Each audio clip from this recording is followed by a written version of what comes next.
Imagine a place that's holding its breath, a land of ancient stories and modern flashpoints, where every single headline feels like a tremor before the big one.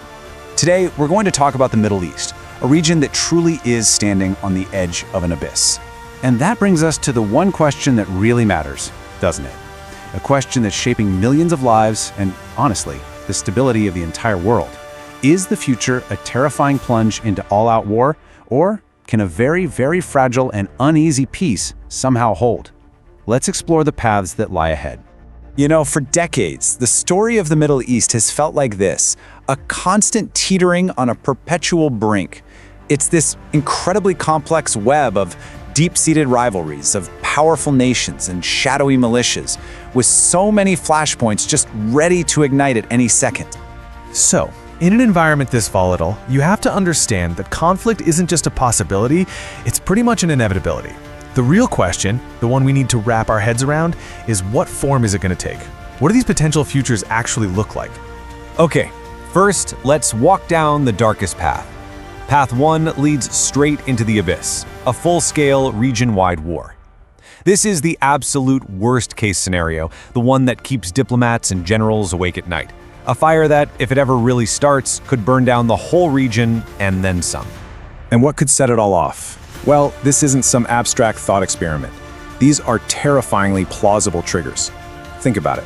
A preemptive Israeli strike on Iran's nuclear program, or a conflict in Gaza that just spirals and spirals until it pulls in Hezbollah from Lebanon. Or a direct clash between American and Iranian warships in the Strait of Hormuz. Any one of those could be the spark. And if that spark is lit, Iran's response is designed for one thing: maximum chaos. We're not talking about a simple counterattack. This is a strategy of overwhelming retaliation. It's a multi-front assault.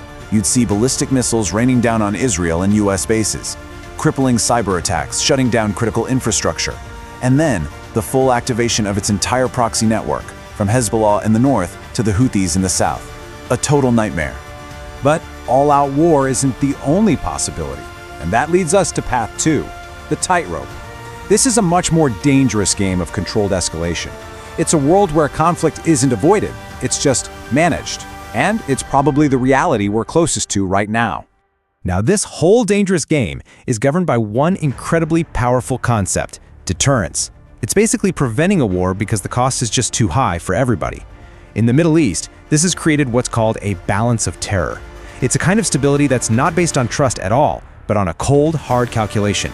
The certainty that even if you win, the victory would be so devastating it would feel like a total defeat. And you can see that balance right here. On one side, you've got Israel, with its overwhelming conventional military, and, well, its unspoken nuclear capability. But on the other side, Iran and its proxies, like Hezbollah, they have a different kind of power.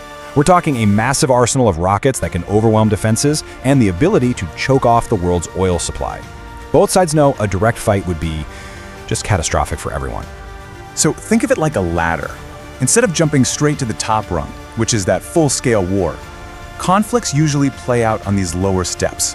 Covert operations, cyber attacks, fighting through proxies, these become the tools of choice.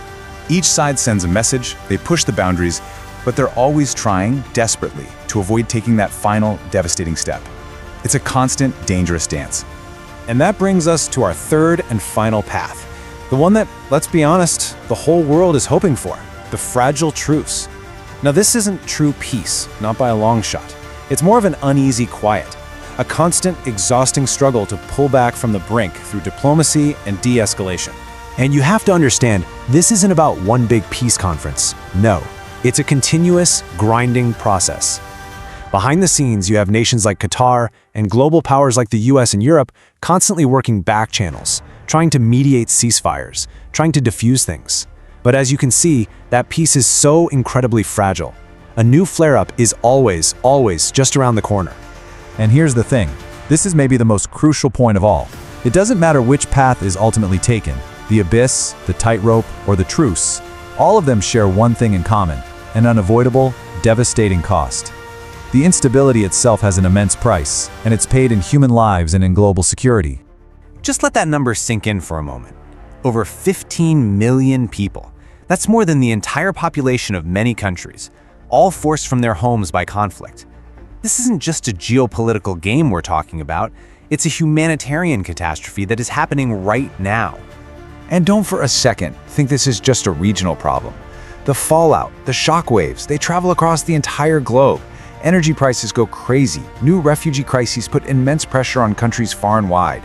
Entire economies are shattered, and whole generations are left traumatized.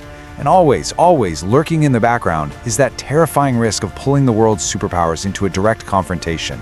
A fire in the Middle East, believe me, can burn the whole world. So, this is where we're left. 3 paths forward: a devastating war, a dangerous dance of escalation, or a tireless, exhausting effort for a fragile peace. The choices that are being made right now in the capitals of Tehran, Jerusalem, and Washington, they're not just going to decide the fate of millions there. They could reshape our world for decades to come. The question isn't for us to answer, but it's one we absolutely have to watch. Which path will define the future? At Geotectonics, our mission is to uncover these profound tectonic shifts, offering clarity in a world of complexity.